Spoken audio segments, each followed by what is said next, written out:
उपदानासाठी येणे आहे।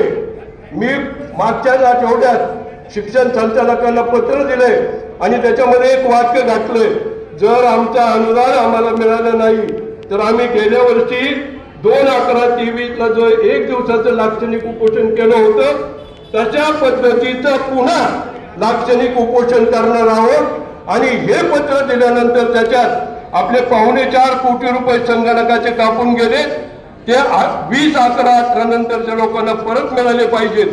ते जर आम्हाला परत दिले नाही तर आम्ही उपोषण केव्हाही करणार आहोत।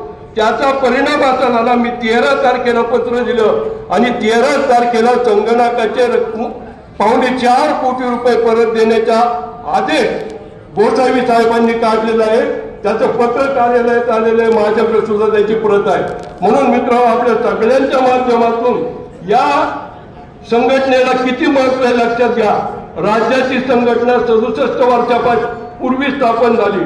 अहमदनगर जिल्ह्याची संघटना कैलासवासी गरा पोकरकरांनी 40 वर्षापूर्वी स्थापन केली।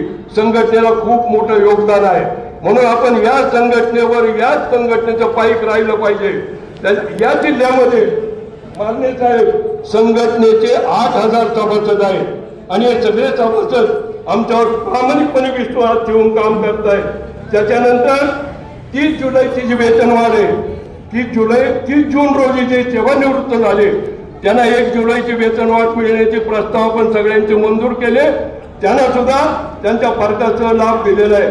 म्हणून या पुढच्या काळात आपल्याला काय मागायचंय तर आम्हाला आता वयोमान आमचं कमी झाले, 65 वर्षाला आम्हाला 10% पेन्शन वाढवली पाहिजे, नंतर 70ला वाढवली पाहिजे, 75ला वाढवली पाहिजे।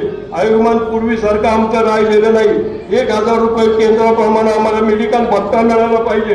ह्याच्या काही मागण्या आहेत, या सगळ्या मागण्या आपल्याला जर पदरामध्ये पाडून घ्यायच्या असल्या तर आपल्याला सगळ्यांना संघटनेवर प्रचंड प्रेम केलं पाहिजे।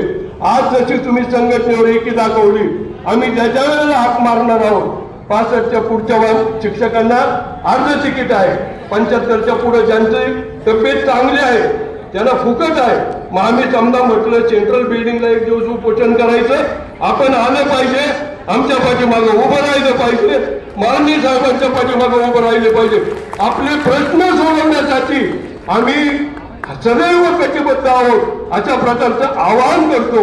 आणि पुन्हा एकदा आपण सर्वजण अत्यंत प्रेमानं संघटनेवर अत्यंत प्रेम करण्यासाठी या ठिकाणी उपस्थित राहिल्यास पुन्हा एकदा सगळ्यांचं मनापासून स्वागत करतो। आणि एक शेवटचं सांगतो, ज्यांचा मुलगा अपंग आहे, ज्यांच्या मुलीचं लग्न होत नाही, ज्यांची मुलगी विधवा आहे, ज्यांची मुलगी परित्यक्त आहे किंवा तुमच्यावर अवलंबून आहे, तुम्ही तुमच्या पेन्शन पुस्तकामध्ये नोंद करून घ्या, त्यांना सुद्धा वयाच्या 24व्या वर्षानंतर पेन्शन मिळते तुमच्या।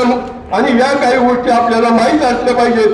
प्रत्येक नोव्हेंबरमध्ये आपण वयाचा म्हणजे हयात असल्याचा दाखला दिला पाहिजे। अशा काही गोष्टी संघटनेच्या माध्यमातून आपण केले पाहिजे। आणि पुन्हा एकदा मी विनंती करतो, संघटनेवर श्रद्धा ठेवा, संघटनेला आर्थिक पाठबळ द्या। संघटना एवढा मोठा कार्यक्रम घेते, तुमच्या शक्तीवर, तुमच्या ताकदीवर, तुमच्या आर्थिक मदतीवर करते। एकटा दुसरा माणूस काही करू शकत नाही। पुन्हा एकदा सगळ्यांना धन्यवाद देतो। पुन्हा एकदा आपण या ठिकाणी उपस्थित राहिल्यास सगळ्यांची जेवणाची सोय केलेली आहे, फक्त घाई करायची नाही।